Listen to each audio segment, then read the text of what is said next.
اللہ اکبر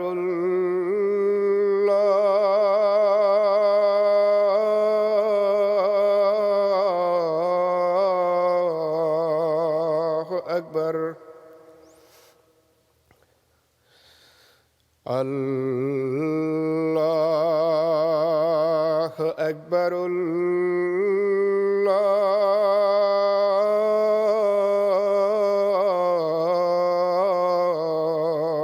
اکبر أشهد أن لا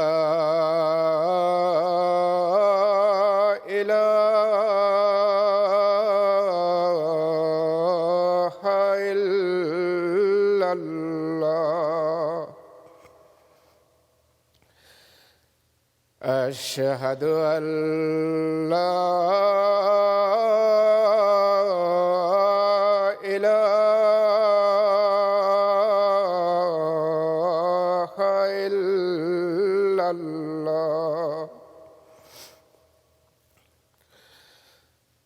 أشهد أن محمدًا رسول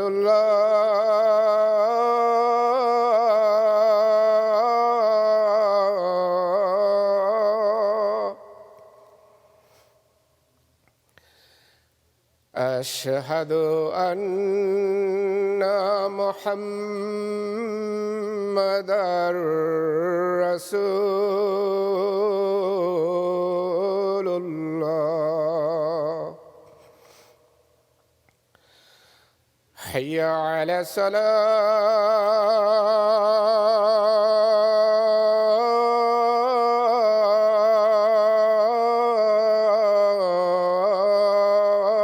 الصلاة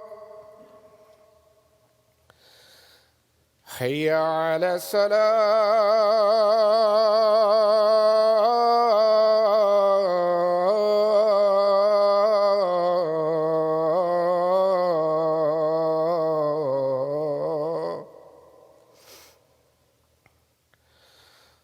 حي على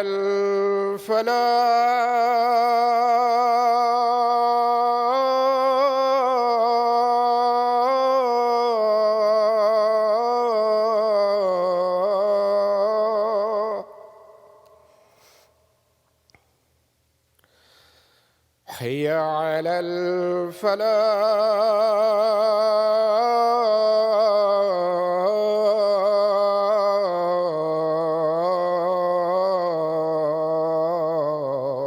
الفلاح الله أكبر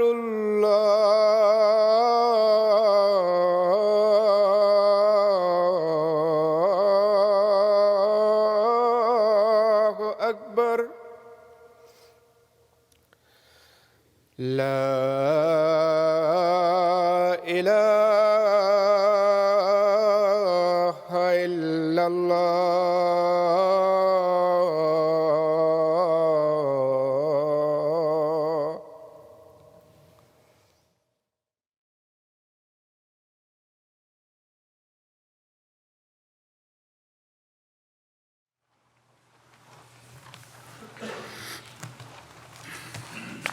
السلام علیکم ورحمۃ اللہ.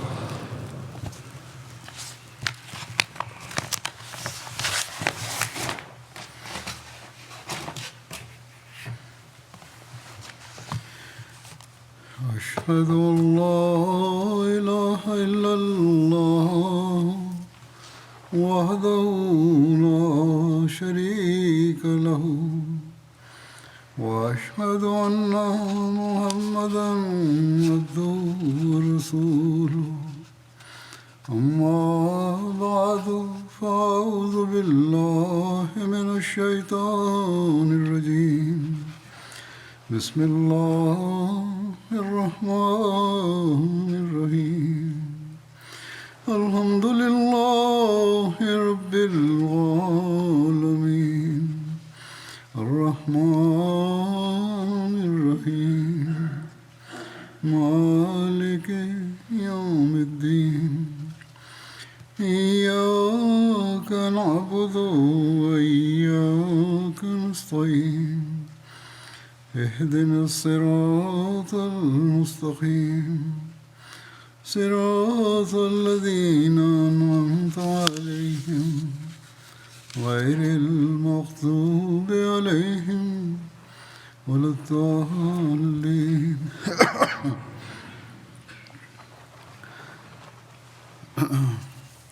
غزوہ ہمراہ الاسد کا سبب اور اس کا پس منظر گزشتہ خطبے میں بیان ہوا تھا. بہرحال جب دشمن احد کی جنگ کے بعد راستہ سے پلٹ کر دشمن کے احد کی جنگ کے بعد راستہ سے پلٹ کر مدینے پر حملہ کرنے کی سازش کا علم ہوا تو اس پر رسول اللہ صلی اللہ علیہ وسلم نے حضرت ابوبکر اور حضرت عمر کو بلایا اور ان کو اس مدنی صحابی کی بات بتائی. ان دونوں نے عرض کیا جنہوں نے اطلاع دی تھی کہ یا رسول اللہ صلی اللہ علیہ وسلم دشمن کی طرف چلیں تاکہ وہ ہمارے بچوں پر حملہ آور نہ ہوں. جب رسول اللہ صلی اللہ علیہ وسلم صبح کی نماز سے فارغ ہوئے تو آپ صلی اللہ علیہ وسلم نے لوگوں کو بلوایا اور آپ صلی اللہ علیہ وسلم نے حضرت بلال سے فرمایا کہ وہ اعلان کرے کہ رسول اللہ تمہیں حکم دے رہے ہیں کہ دشمن کے لیے نکلو. اور ہمارے ساتھ وہی نکلے جو گزشتہ روز لڑائی میں شامل تھا، یعنی احد کی لڑائی میں شامل تھے جو لوگ، وہی صرف ساتھ جائیں گے.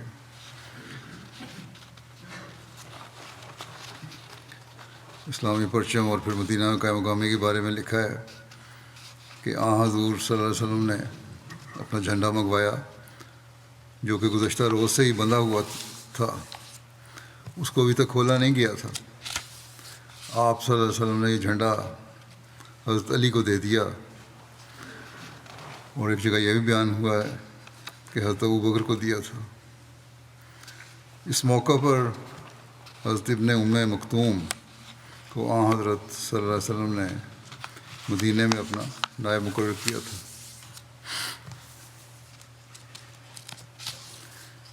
سیرت نگار لکھتے ہیں کہ حضور صلی اللہ علیہ وسلم کا دشمن کے تعاقب میں نکلنے کا فیصلہ انتہائی دانشمندانہ تھا. تفصیل میں بیان ہوا ہے کہ منافقین کے نزدیک جنگ احد میں 70 افراد کے جانی نقصان کے بعد اگلے ہی روز دشمن کے تعاقب میں بنا زائد افرادی قوت کے جانا انتہائی خطرناک تھا. مگر بعد کے حالات نے ثابت کر دیا کہ حضور صلی اللہ علیہ وسلم کا فیصلہ انتہائی دانشمندانہ تھا جس سے مسلمانوں کو بے شمار فوائد حاصل ہوئے. آپ صلی اللہ علیہ وسلم نے ساری رات جنگ سے پیدا شدہ صورتحال پر غور کرتے گزاری.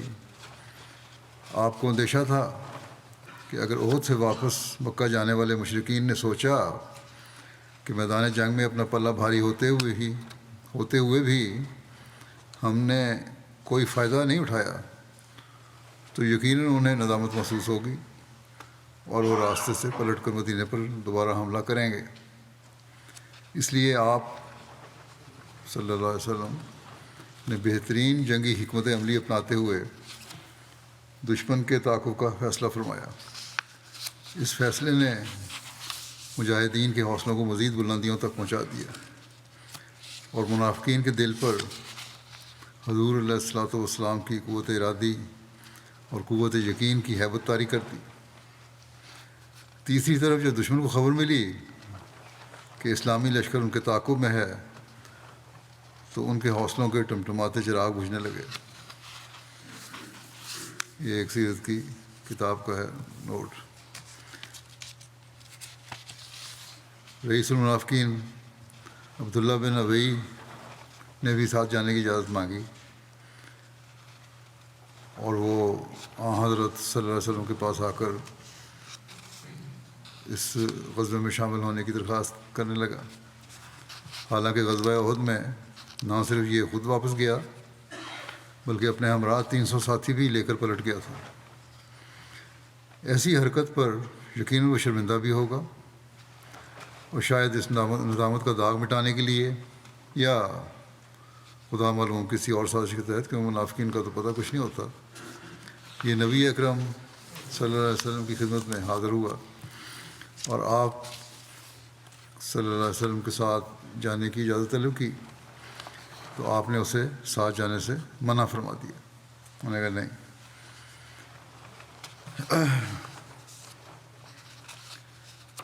زخمی صحابہ، احد کے جنگ میں کاری زخم لگے تھے بعضوں کو، اس کے باوجود حضور صلی اللہ علیہ وسلم کے حکم کی بجاوری کا کیا نمونہ دکھایا انہوں نے۔ اس بارے میں لکھا ہے کہ حضرت صلی اللہ علیہ وسلم کا یہ اعلان تھا کہ عشق و وفا کے یہ مخلص جانسار اپنے زخموں کو سنبھالتے ہوئے، اپنے اسلحوں کو لیے ہوئے ایک بار پھر نکل پڑے۔ جب امام صلی اللہ علیہ وسلم نے اعلان فرمایا تو فوری طور پر وہ نکل پڑے۔ حضرت اسید بن حضیر کو 9 زخم لگے ہوئے تھے۔ انہوں نے بھی دوا لگانے کا ارادہ ہی کیا تھا کہ ان کے کانوں میں یہ آواز پڑی تو اپنے زخموں پر دوائی لگانے کے لیے بھی نہیں رکے اور چل پڑے۔ بنو سلمہ سے 40 زخمی نکلے۔ رسول اللہ صلی اللہ علیہ وسلم نے انہیں ایسی حالت میں بھی حکم کی تعمیل کرتے ہوئے دیکھ کر ان کے لیے دعائے مغفرت کی اور فرمایا، اللہم ارحم بنی سلمہ، اے اللہ بنو سلمہ پر رحم فرما۔ طفیل بن نعمان کو 13 زخم لگے تھے، خراش بن سمہ کو 10 زخم لگے تھے، کعب بن مالک کو 10 سے زائد زخم اور قطبہ بن عامر کو 9 زخم لگے تھے، لیکن اس کے باوجود مسلمان اپنے ہتھیاروں کی طرف دوڑے اور اپنے زخموں پر مرہم لگانے کے لیے نہیں ٹھہرے۔ خدا تعالیٰ نے اصحاب رسول صلی اللہ علیہ وسلم کے اسی جذبہ بے مثل کو اپنے کلام میں مرقوم فرما دیا تاکہ رہتی دنیا تک کے لیے ان پر عقیدوں کے بھول نشاور ہوتے رہیں۔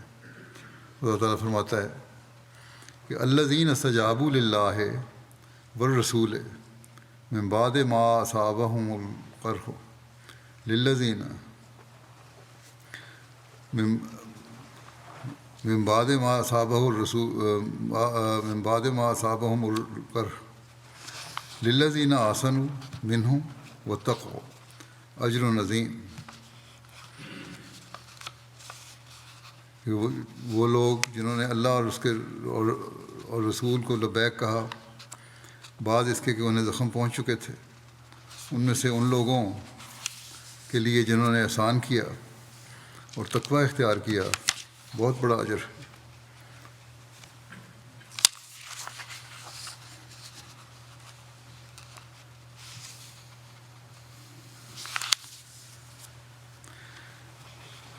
حضرت عائشہ فرمایا کرتی تھیں کہ اس کی ایک مصداق حضرت ابوبکر صدیق رضی اللہ عنہ اور حضرت زبیر بن عوام رضی اللہ عنہ بھی ہیں۔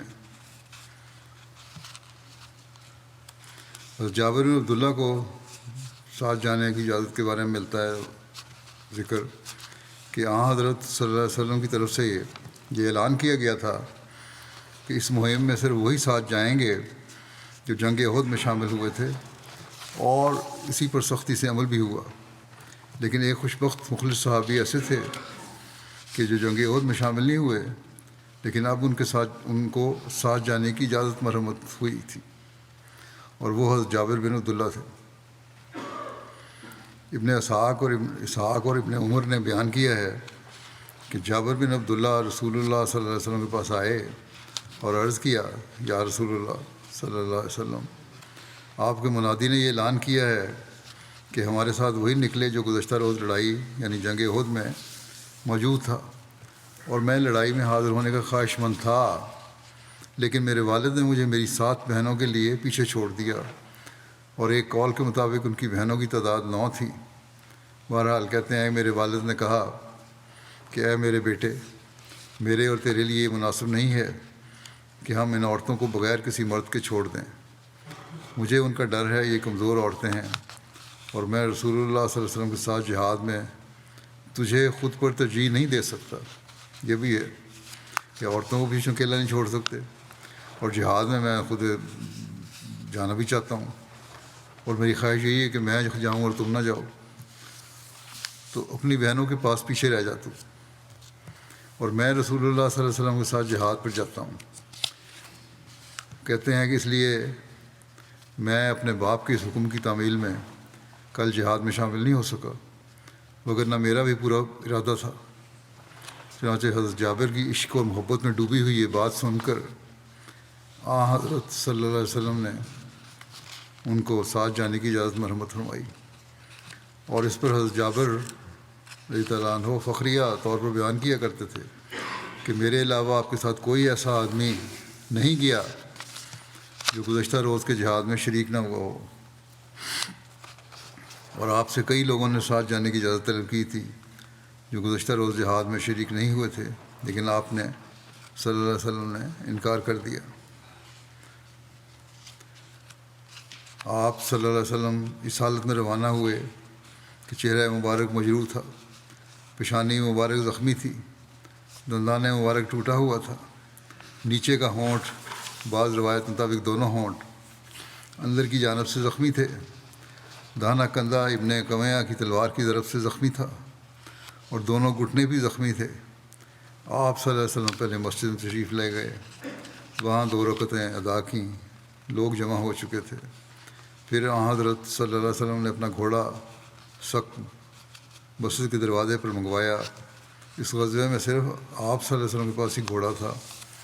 جب رسول اللہ صلی اللہ علیہ وسلم روانہ ہوئے تو آپ صلی اللہ علیہ وسلم نے زرہ اور خوات پہن رکھا تھا، اور آپ صلی اللہ علیہ وسلم کی صرف آنکھیں ہی نظر آ رہی تھیں۔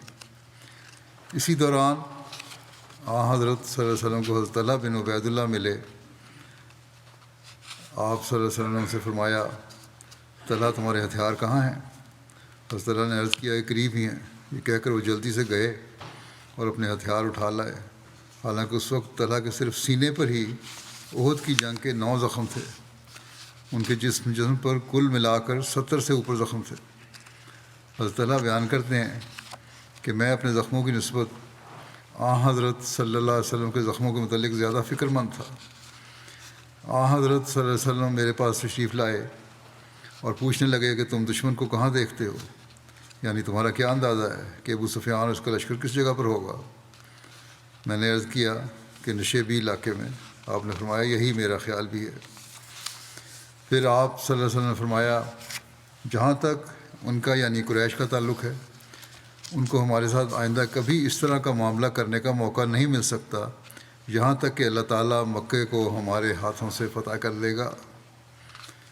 ایک روایت کے مطابق حضرت صلی اللہ علیہ وسلم نے حضرت عمر سے فرمایا، اے ابن خطاب، آئندہ کبھی قریش ہمارے ساتھ ایسا معاملہ نہیں کر پائیں گے یہاں تک کہ ہم حجر اسود کو بوسہ دیں گے۔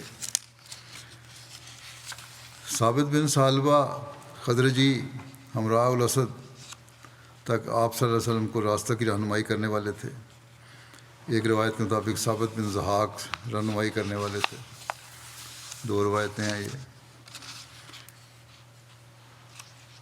حضرت صلی اللہ علیہ وسلم نے اس موقع پر 2 اصحاب کو آگے روانہ فرمایا تاکہ خبر لیں۔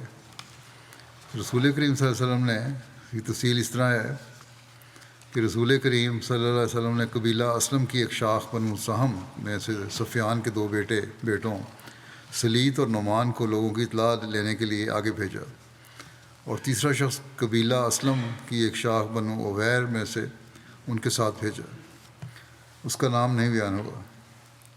ان میں سے 2 ہمراہ الاسد کے مقام پر قریش کو جا ملے۔ قریش باتیں کر رہے تھے۔ قریش نے ان دونوں افراد کو دیکھ لیا تو انہیں قتل کر دیا۔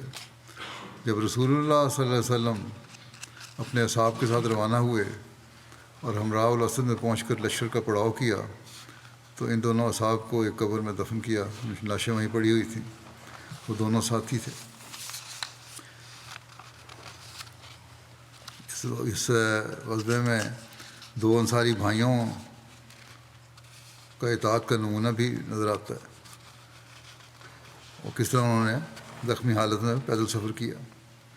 تفصیل میں آتا ہے کہ حضرت عبداللہ بن سہل اور حضرت رافع بن سہل دونوں بھائی جو قبیلہ بنو عبد الاشر میں سے تھے، جب وہ دونوں غزوہ احد سے واپس آئے تو شدید زخمی تھے، جنگ میں زخمی ہو گئے، اور حضرت عبداللہ زیادہ زخمی تھے۔ جب ان دونوں بھائیوں نے رسول اللہ صلی اللہ علیہ وسلم کے ہمراہ الاسد کی طرف جانے اور اس میں شمولیت کی بابت آپ کے حکم کے بارے میں سنا تو ان میں سے ایک نے دوسرے سے کہا، بخدا اگر ہم رسول اللہ صلی اللہ علیہ وسلم کے ہمراہ غزوہ میں شرکت نہ کر سکے تو یہ ایک بڑی محرومی ہوگی۔ یہ تھا ان کا ایمان۔ پھر کہنے لگے، بخدا ہمارے پاس کوئی سواری بھی نہیں ہے جس پر ہم سوار ہوں، اور نہ ہی ہم جانتے ہیں کہ ہم کس طرح یہ کام کریں۔ حضرت عبداللہ نے کہا کہ آؤ میرے ساتھ، ہم پیدل چلتے ہیں۔ حضرت رافع نے کہا کہ اللہ کی قسم مجھے تو زخموں کی وجہ سے چلنے کی سخت بھی نہیں ہے۔ یہ حالت تھی۔ آپ کے بھائی نے کہا کہ آؤ ہم آہستہ آہستہ چلتے ہیں اور رسول اللہ صلی اللہ علیہ وسلم کی طرف چلتے ہیں۔ چنانچہ وہ دونوں گرتے پڑتے چلنے لگے۔ حضرت رافع نے کبھی کمزوری محسوس کی تو حضرت عبداللہ نے حضرت رافع کو اپنی پیٹھ پر اٹھا لیا، کبھی وہ پیدل چلنے لگے۔ ایسی حالت تھی کہ دونوں ہی زخمی تھے، لیکن جو بہتر تھے وہ زیادہ زخمی کو اپنی پیٹھ پر اٹھا لیتے تھے، لیکن حضرت صلی اللہ علیہ وسلم کی طرف چلتے رہے۔ کمزوری کی وجہ سے بعض دفعہ ایسی حالت ہوتی تھی کہ وہ حرکت بھی نہیں کر سکتے تھے، یہاں تک کہ عشاء کے وقت وہ دونوں رسول اللہ صلی اللہ علیہ وسلم کی خدمت میں حاضر ہو گئے۔ صحابہ کرام اس وقت آگ جلا رہے تھے، یعنی ڈیرا لگا لیا تھا انہوں نے اس وقت۔ آپ دونوں کو رسول اللہ صلی اللہ علیہ وسلم کی خدمت میں پیش کیا گیا۔ اس رات حضرت صلی اللہ علیہ وسلم کے پیرے پر حضرت عباد بن بشر متعین تھے۔ جب یہ پہنچے تو حضرت صلی اللہ علیہ وسلم نے ان دونوں سے پوچھا کہ کس چیز نے تمہیں روکے رکھا تھا۔ ان دونوں نے اس کا سبب بتایا کہ کیا وجہ ہو گئی، تفصیل بتا دی اپنی۔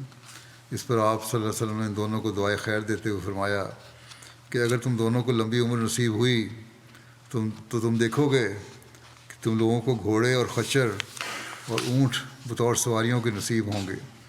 ابھی جو تم گرتے پڑتے پیدل آئے ہو، لیکن لمبی زندگی پاؤ گے تو یہ دیکھو گے سب کچھ، یہ سب سواریاں تمہیں میسر آ جائیں گی۔ لیکن ساتھ یہ بھی فرمایا لیکن وہ تمہارے لیے تم دونوں کے اس سفر سے بہتر نہیں ہوں گی جو اس وقت تم کر کے آئے ہو، جو تم نے پیدل گرتے پڑتے کیا ہے۔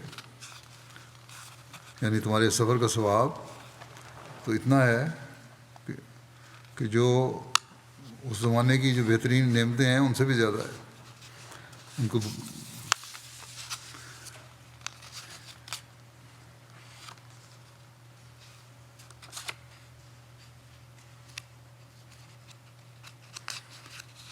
یہ بھی کہا جاتا ہے کہ یہ واقعہ انس اور مونس فضالہ کے بیٹوں کے ساتھ پیش آیا تھا، اس لیے ممکن ہے کہ واقعہ دونوں کے ساتھ ہی پیش آیا ہو۔ پھر ذکر آتا ہے کہ مسلمانوں کا زاد راہ اور حضرت سعد بن عبادہ کی سخاوت کا، اس کی تفصیل یوں بیان ہوتی ہے کہ حضرت جابر بن عبداللہ بیان کرتے ہیں کہ غزوہ ہمراہ الاسد میں ہمارا عام زاد راہ کھجوریں تھیں، کھجوریں کھایا کرتے تھے۔ حضرت سعد بن عبادہ 30 اونٹ اور کھجوریں لائے جو ہمراہ الاسد مقام تک ہمارے لیے وافر رہیں۔ راوی نے یہ بھی لکھا ہے کہ وہ اونٹ لے کر آئے تھے جو کسی دن 2 یا کسی دن 3 کر کے ذبح کیے جاتے تھے۔ بعض دفعہ اونٹ بھی کھائے جاتے تھے کھجوروں کے ساتھ، اونٹ کا گوشت۔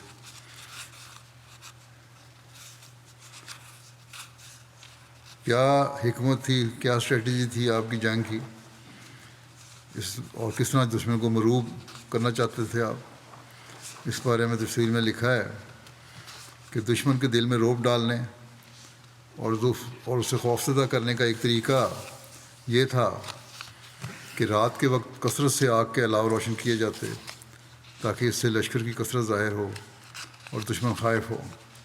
اس لیے حضور صلی اللہ علیہ وسلم جہاں بھی رات کو پڑاؤ فرماتے تو صحابہ کو ارشاد فرماتے کہ پھیل کر الگ الگ آگ جلائیں۔ چنانچہ ہر شخص ایک آگ جلاتا۔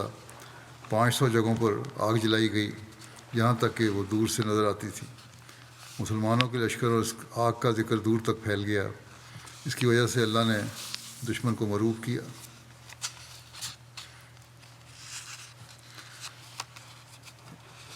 ذکر آتا ہے کہ محبت خزائی کی اس دوران میں حضرت صلی اللہ علیہ وسلم سے ملاقات ہوئی، اور پھر وہ ابو سفیان کے پاس بھی گیا اور پھر قریش کو لشکر اسلام سے اس نے ڈرایا۔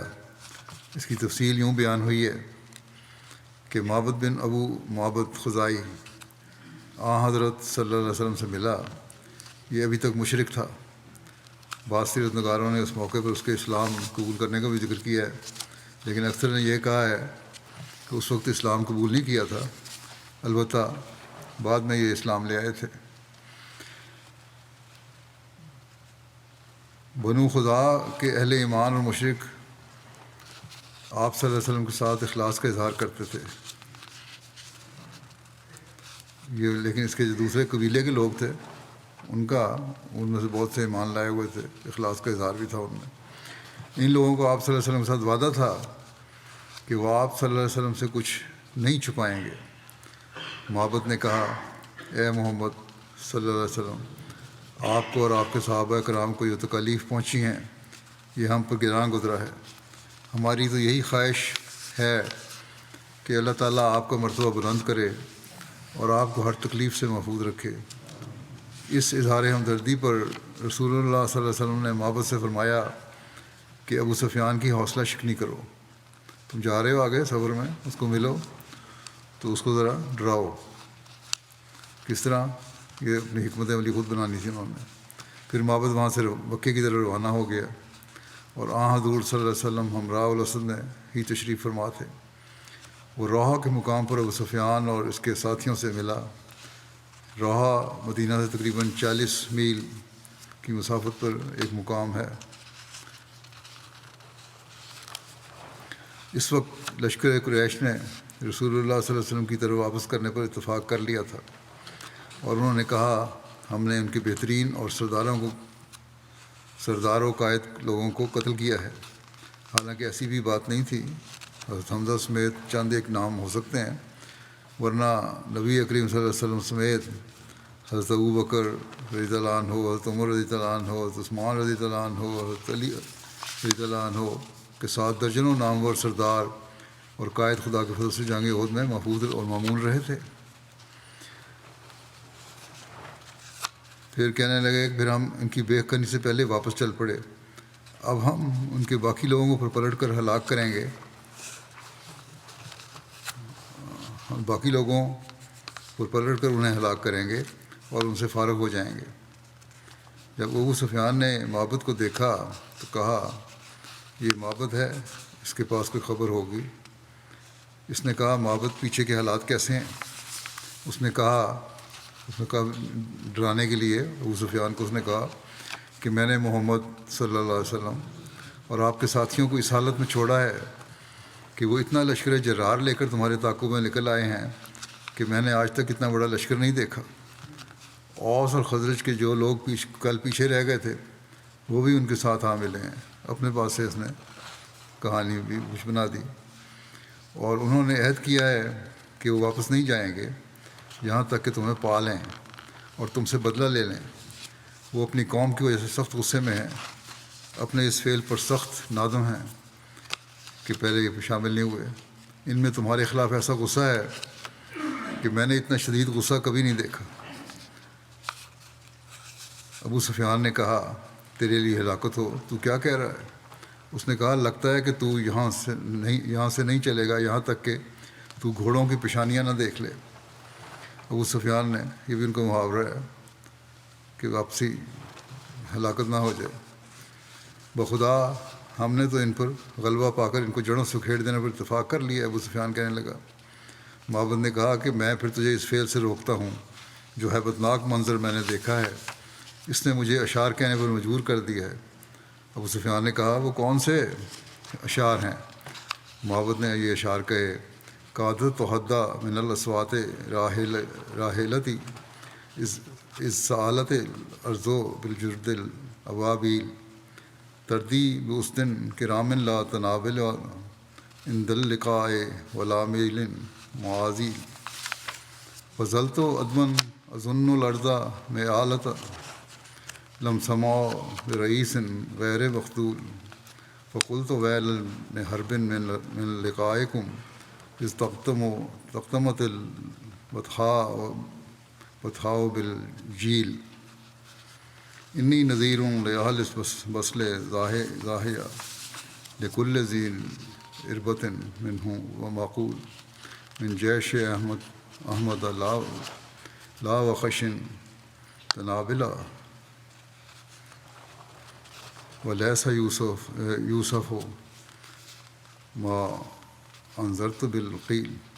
کہ جب میں زمین پر اعلیٰ نسل کے گھوڑوں کے جھنڈ در جھنڈ چلنے لگے جب زمین پر اعلیٰ نسل گھوڑوں کے جھنڈ در جھنڈ چلنے لگے تو ان کے سموں کی آواز سے قریب تھا کہ میری اونٹنی گھبراہٹ سے ڈگمگانے لگے اور گر جائے.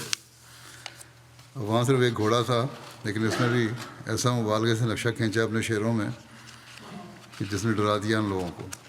پھر کہہ رہے ہیں کہ وہ گھوڑے ایسے عمدہ شیر جیسے بہادر جنگجوؤں کا اٹھائے ہوئے تھے جو نہ تو کوتاہ قامت ہیں اور نہ ہی لڑائی میں نہتے اور نہ شاہ سواری میں اناڑی ہیں، یعنی جنگ میں خوب ماہر اور تیر و تلوار سے مسلح اور میدان شاہ سواری میں یکتائے زمانہ ہیں. اس پر میں خبر دینے کے لیے تیزی سے بھاگا اور مجھے یوں لگ رہا تھا جیسے زمین جھکتی جا رہی ہے ان گھوڑوں کے آگے جن پر وہ عظیم الشان جرنیل بلند تھا جو تنہا نہیں یعنی لا لشکر سمیت بڑھتا چلا آ رہا ہے. اور میں نے اپنے جی میں کہا اے لشکر والو، تم سے جنگ کرنے میں ابن حرب یعنی ابو سفیان کی ہلاکت ہے. جب میدان جنگ لشکر کی آواز سے گونج اٹھے گا میں اہل قریش میں سے ہر دانا اور مقبول شخص کو احمد صلی اللہ علیہ وسلم کے اس عظیم لشکر سے متنبع کرتا ہوں جس کی فوج نکمے اور پس لوگوں پر مشتمل نہیں ہے. اس لشکر کی دہشت کو جس سے میں تمہیں آگاہ کر رہا ہوں الفاظ میں بیان نہیں کیا جا سکتا. معبد کی اس اعصاب شکن گفتگو اور اس کے ان اشعار کے ساتھ ساتھ صفوان بن امیہ کی گفتگو سے ابو سفیان اور اس کے ساتھیوں کے حوصلے پست ہو گئے اور ان پر گھبراہٹ اور روب طاری ہو گیا. اور ابو سفیان کو عافیت اسی میں نظر آئی کہ وہ جس قدر جلدی ہو سکے اپنے لشکر کو لے کر مکہ واپس پہنچ جائے. اس بارے میں ایک نوٹ بھی ہے سچ سل کی طرف سے کہ نبی اکرم صلی اللہ علیہ وسلم کا معبد سے یہ فرمانا کہ ابو سفیان کی حوصلہ شکنی کرو، سیرت کی بعض کتب نے یہ بیان کیا ہے اور بعض نے نہیں بیان کیا. کہتے ہیں کہ ایک امکان ہے کہ جنگی حکمت عملی کے طور پر آپ صلی اللہ علیہ وسلم نے معبد سے ایسی بات کی ہو، اور یہ بھی ممکن ہے کہ اور زیادہ قرینہ قیاس ہے کہ حضرت صلی اللہ علیہ وسلم تو اس سے کچھ نہ فرمایا، لیکن وہ چونکہ مسلمانوں سے ہمدردی رکھتا تھا اس لیے اللہ تعالیٰ نے اس کے دل میں یہ ڈالا ہو اور اس نے خود سے ابو سفیان سے ساری بات کی ہو. بہرحال یہ تو ان کا نوٹ ہے، لیکن معبد نے جو کچھ بھی کہا یہ ان کی اپنی سوچ تھی. حضرت صلی اللہ علیہ وسلم نے بڑے واضح طور پہ کوئی کسی نے غلط بیانی سے نہیں کہا تھا، لیکن جس طرح انہوں نے ڈرایا جو نقشہ کھینچا اسے کافر ڈر گئے. بہرحال اسی دوران کہ مشرقین کا لشکر مکہ واپس کی تیاری کر رہا تھا کہ ابو سفیان کے پاس سے عبد القیس کا ایک کارواں گزرا جس نے دراصل اسی جگہ پڑاؤ کیا ہوا تھا. اس نے پوچھا کہاں جا رہے ہو؟ انہوں نے کہا کہ ہم مدینہ جا رہے ہیں. اس پر ابو سفیان نے محض پروپیگنڈے کی خاطر اپنی طرف سے ایک نفسیاتی حملہ لیکن ناکام حملہ تھا یہ کرنا چاہا کہ اور وہ اس طرح کہ اس نے کہا کہ کیا تم میری طرف سے محمد صلی اللہ علیہ وسلم کو پیغام دو گے؟ میں تمہیں اوکاز کے میلے میں کشمش سے بھرے ہوئے اونٹ دوں گا. انہوں نے کہا کہ ہاں. ابو سفیان نے کہا کہ جب تم صلی اللہ علیہ وسلم سے ملو تو انہیں کہنا کہ ہم نے اتفاق کر لیا کہ ہم ان کی طرف اور ان کے اصحاب کی طرف آ رہے ہیں تاکہ ان کے بقیہ لوگوں کو جڑ سے اکھیڑ پھینکیں. ہم آپ لوگوں کے تعاقب میں ہیں، اور یہ کہہ کر ابو سفیان مکے کی جانب چل پڑا۔ یہ کارواں آپ صلی اللہ علیہ وسلم سے ہمراہ الاسد کے مقام پر ملا۔ ابو سفیان اور اس کے ساتھیوں نے جو آپ کے متعلق کہا تھا، عبد القیس نے وہ آپ کو بتایا۔ آپ نے سن کر فرمایا، حسبنا اللہ و نعم الوکیل، یعنی ہمارے لیے اللہ کافی ہے اور وہ کیا ہی اچھا کارساز ہے۔ بہرحال ہمراہ الاسد میں کچھ قیام ہوا اور اس کے بعد اسلامی لشکر کی واپسی بھی ہو گئی، کیونکہ وہ کافر تو وہاں سے روانہ ہو گئے تھے۔ اس کی تفصیل میں لکھا ہے کہ معبد خدائی کی بات سن کر ابو سفیان نے مدینہ کی طرف پیش قدمی کرنے کا ارادہ ترک کر دیا اور مکے کی طرف روانہ ہو گیا۔ تو معبد نے ایک شخص کے ذریعے ابو سفیان کی روانگی کی خبر نبی کریم صلی اللہ علیہ وسلم کو بھیج دی۔ حضور صلی اللہ علیہ وسلم نے سوموار، منگل اور بدھ کے روز وہاں قیام فرمایا، اور پھر آپ صلی اللہ علیہ وسلم مدینہ واپس تشریف لے گئے۔ اور بلادری نے بیان کیا ہے کہ آپ صلی اللہ علیہ وسلم اس سفر کے لیے مدینہ سے 5 دن باہر رہے۔ ایک روایت میں ہے کہ حضرت صلی اللہ علیہ وسلم جمعے کے دن مدینہ واپس تشریف لائے اور 5 دن مدینہ سے باہر رہے۔ حضرت عبیدہ کہتے ہیں کہ رسول اللہ صلی اللہ علیہ وسلم نے مدینہ کی طرف واپس آنے سے پہلے معاویہ بن مغیرہ کو گرفتار کر رکھا تھا۔ معاویہ بن مغیرہ عبد الملک بن مروان کا نانا تھا۔ معاویہ کے علاوہ ابو عزا جمحی کو بھی گرفتار کر رکھا تھا۔ معاویہ بن مغیرہ کے بارے میں روایت ہے کہ حضرت زید بن حارثہ اور حضرت عمار بن یاسر نے معاویہ کو ہمراہ الاسد سے واپسی پر قتل کیا۔ اس کی وجہ یہ تھی کہ معاویہ چھپ کر مدینہ میں رہ رہا تھا اور مدینہ کے حالات کی خبر مخالفین کو دیا کرتا تھا۔ جب پکڑا گیا تو حضرت عثمان کی پناہ میں چلا گیا۔ حضرت عثمان نے رسول اللہ صلی اللہ علیہ وسلم سے اس کے لیے امان مانگی۔ حضور صلی اللہ علیہ وسلم نے امان دیتے ہوئے فرمایا کہ یہ 3 روز کے اندر یہاں سے چلا جائے، اگر 3 روز کے بعد دیکھا گیا تو قتل کر دیا جائے گا۔ لیکن یہ 3 روز کے بعد بھی وہیں ٹھہرا رہا اور چھپا رہا۔ تو رسول اللہ صلی اللہ علیہ وسلم نے ان دونوں یعنی حضرت زید بن حارثہ اور حضرت عمار بن یاسر کو فرمایا کہ تم فلاں جگہ اسے چھپا ہوا پاؤ گے۔ چنانچہ ان دونوں نے اسے وہیں پایا اور اسے قتل کر دیا۔ پھر لکھا ہے کہ یہیں ہمراہ الاسد کے مقام پر حضور صلی اللہ علیہ وسلم نے مشرکوں کے شاعر ابو عزا کو گرفتار کیا تھا۔ یہ وہ ابو عزا ہے جو غزوہ بدر کے وقت مسلمانوں کے ہاتھ گرفتار ہوا تھا، اور رسول اللہ صلی اللہ علیہ وسلم کو اس نے اپنی غربت اور اپنی بیٹیوں کا واسطہ دے کر دیا کہ میں عیالدار ہوں، میری بیٹیوں کا کوئی سرپرست نہیں، مجھ پر رحم فرمائیں، جس پر آپ صلی اللہ علیہ وسلم نے اس کی بیٹیوں کی وجہ سے اس کو بغیر فدیہ لیے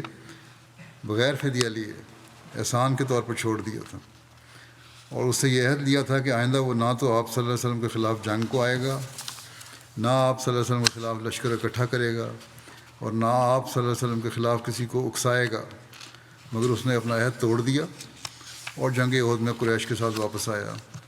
یہ لوگوں کو جوش دلاتا تھا اور اپنے شعروں کے ذریعے انہیں بھڑکاتا تھا کہ حضرت صلی اللہ علیہ وسلم کے خلاف جنگ کریں۔ حضرت صلی اللہ علیہ وسلم نے دعا فرمائی کہ یہ شخص اس دفعہ بچ کر نہ جانے پائے، چنانچہ یہ پھر گرفتار ہوا۔ ایک قول کے مطابق جنگ احد کے بعد جب مشرکین واپسی میں ہمراہ الاسد کے مقام پر ٹھہرے تو یہ ابو عزا کو سوتا ہوا چھوڑ گئے۔ یہ دن چڑھے تک غافل پڑا سوتا رہا۔ اس کو گرفتار کرنے والے شخص حضرت عاصم بن ثابت تھے۔ اس غزوے میں یہی تنہا مشرک تھا جو گرفتار ہوا۔ ایک قول ہے کہ اس کو گرفتار کرنے والے حضرت عمیر بن عبداللہ تھے۔ گرفتاری کے بعد ابو عزا رسول اللہ صلی اللہ علیہ وسلم کے سامنے لایا گیا۔ حضرت صلی اللہ علیہ وسلم کو دیکھ کر اس نے کہا، اے محمد صلی اللہ علیہ وسلم، مجھے چھوڑ دیجئے، مجھ پر احسان فرمائیے اور میری بیٹیوں کی خاطر مجھے رہا کر دیجئے۔ میں آپ کے سامنے عہد کرتا ہوں کہ آئندہ کبھی اس قسم کی حرکت نہیں کروں گا۔ آپ نے فرمایا، نہیں، خدا کی قسم، اب تیرے چہرے کو مکہ دیکھنا نصیب نہ ہوگا۔ ایک روایت میں ہے کہ اب تو اپنی اس داڑھی کے ساتھ حجر اسود کے پاس بیٹھ کر یہ نہیں کہہ سکے گا کہ میں محمد صلی اللہ علیہ وسلم کو دھوکہ دے آیا۔ پھر آپ نے حضرت زید کی طرف متوجہ ہو کر حکم دیا کہ اس کی گردن مار دو۔ ایک روایت ہے کہ یہ حکم آپ نے حضرت عاصم بن ثابت کو دیا تھا، اور پھر آپ نے فرمایا مومن ایک سوراخ سے 2 مرتبہ نہیں ڈسا جا سکتا۔ باقی انشاءاللہ آئندہ بیان ہوگا۔ دعائیں جاری رکھیں دنیا کے حالات کے لیے، اللہ تعالیٰ ہر احمدی کو ہر قسم کے شر سے محفوظ رکھے۔ اس وقت میں ایک جنازہ بھی پڑھاؤں گا جو مکرم فراز احمد طاہر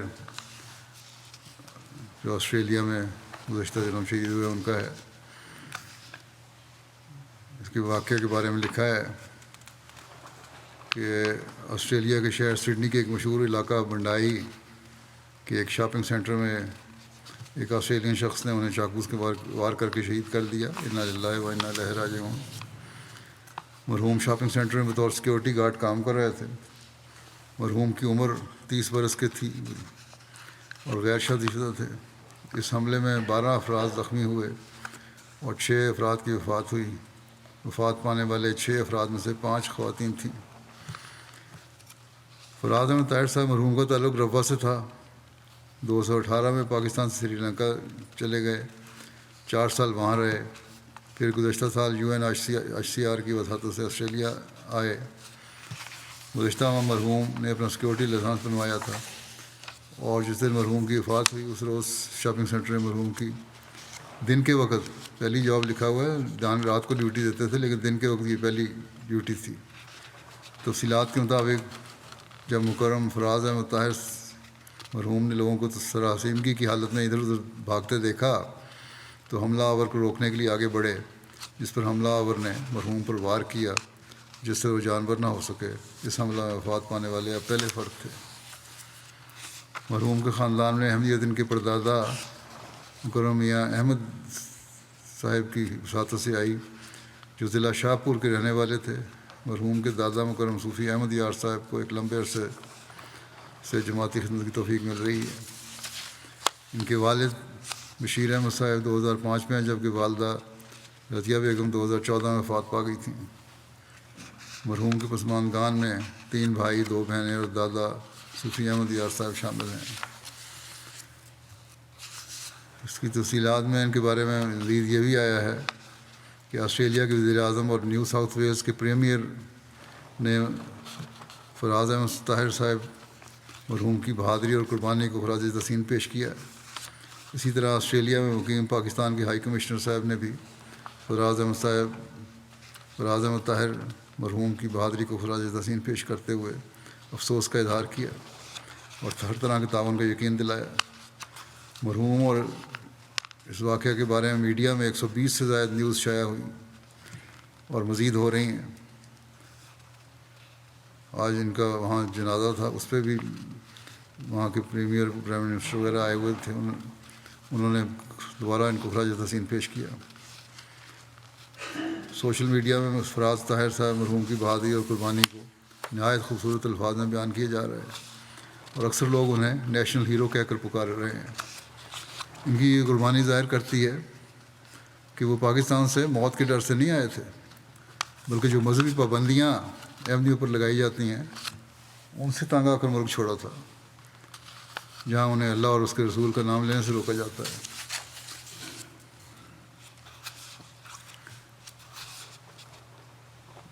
صدر خدام الاحمدیہ عدنان قادر کہتے ہیں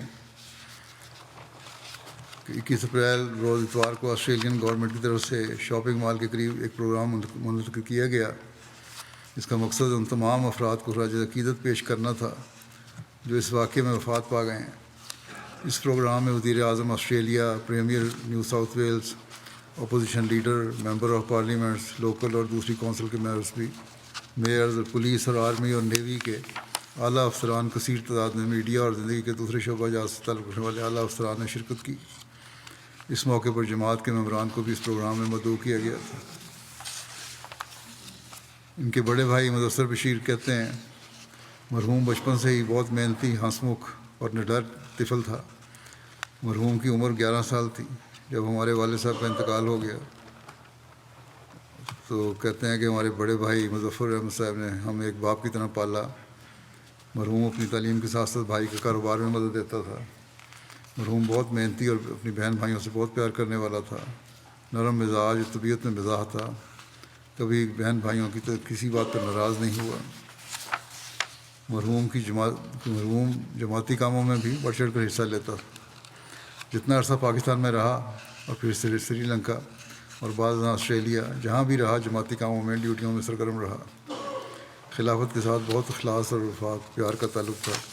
یہی اس کو تھا کہ نیشنلٹی ملے گی تو پہلے جا کے میں لندن خلیفۃ المسیح سے ملوں گا، یہ خواہش تھی ان کی۔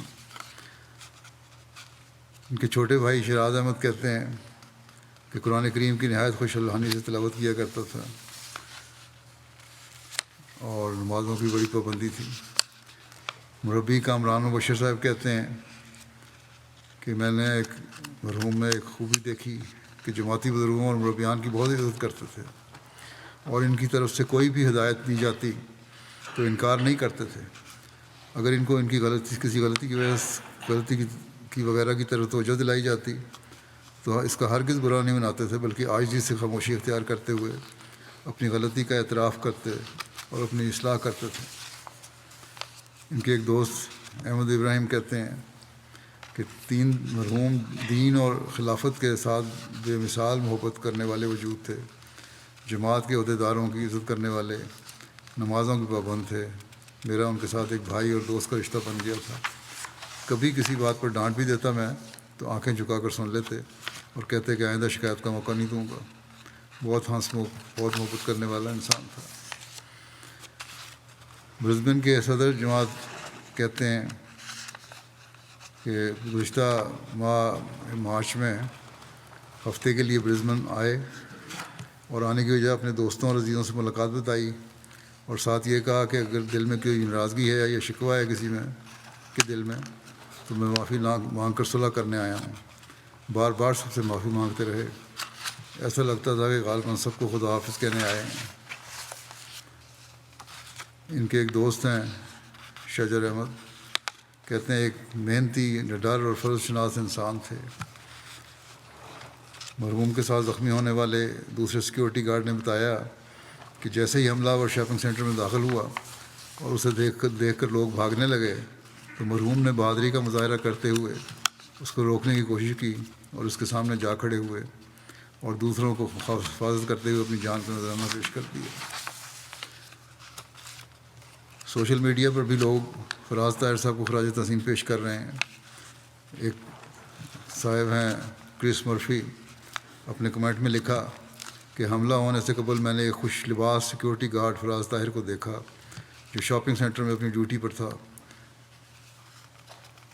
وہ ایک ہیرو تھا جس نے عوام کی جان بچانے کے لیے اپنی جان دی۔ ایک خاتون رویکا آئیورز لکھتی ہیں کہ فراز طاہر جو اپنے ملک میں ظلم سے بچنے کے لیے امن اور ایک بہتر مستقبل کے لیے آسٹریلیا آئے، وہ اپنی کمیونٹی میں نہایت مقبول تھے۔ انہوں نے عوام کو بچاتے ہوئے جان دی۔ میں ان کی فیملی اور کمیونٹی سے افسوس کا اظہار کرتی ہوں۔ یہ ایک نہایت تکلیف دہ حادثہ ہے۔ اس طرح کے بہت سے اور کمنٹ لوگوں نے ڈالے ہوئے ہیں، جنہوں نے وہاں دیکھا شاپنگ مال کے بھی اور جنہوں نے خبر پڑھی انہوں نے بھی۔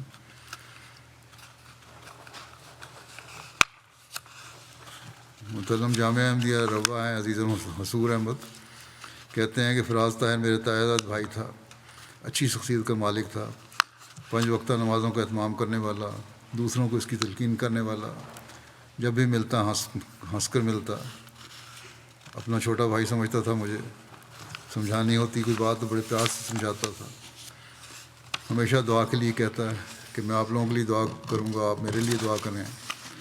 کہتے ہیں آخری دفعہ جس دن اس کی شہادت ہوئی ہے اس کی کال آئی اور اس وقت آسٹریلیا میں صبح کے 4 بجے تھے۔ اس کے بڑے بھائی نے اس سے کہا کہ صبح 4 بجے کا وقت ہے، اب تم نے کام پہ جانا ہے، تم سو جاؤ۔ اس نے کہا کہ میں نے ابھی تہجد ادا کی ہے اور اب سب کے لیے دعا بھی کی ہے، پھر فجر کی نماز پڑھ کر کام پہ نکل جاؤں گا، سونے کا وقت نہیں ہے۔ اس کا صبح کی شفٹ کا یہ پہلا دن تھا، پہلے شام کی شفٹ دیا کرتا تھا۔ لکھتے ہیں کہ ہمارے خاندان کی تیسری شہادت ہے یہ۔ پہلے میرے خالو محمد نواز صاحب رنگی ٹاؤن کراچی میں 11 ستمبر 2012 کو شہید ہوئے۔ پھر ان کے ماموں اعجاز احمد صاحب رنگی ٹاؤن کراچی میں 4 ستمبر 2013 کو شہید ہوئے۔ اور اب فراز احمد صاحب کی شہادت ہوئی. بس جیسا کہ میں نے کہا پہلے بھی کہا تھا کہ انہوں نے بتا دیا کہ میں موت کے ڈر سے نہیں ملک سے نکلا بلکہ مذہبی آزادی کے لیے آیا ہوں. اللہ تعالیٰ مرحوم کے درجات بلند فرمائے اور سب لوایقین کو بھی صبر اور حوصلہ عطا فرمائے.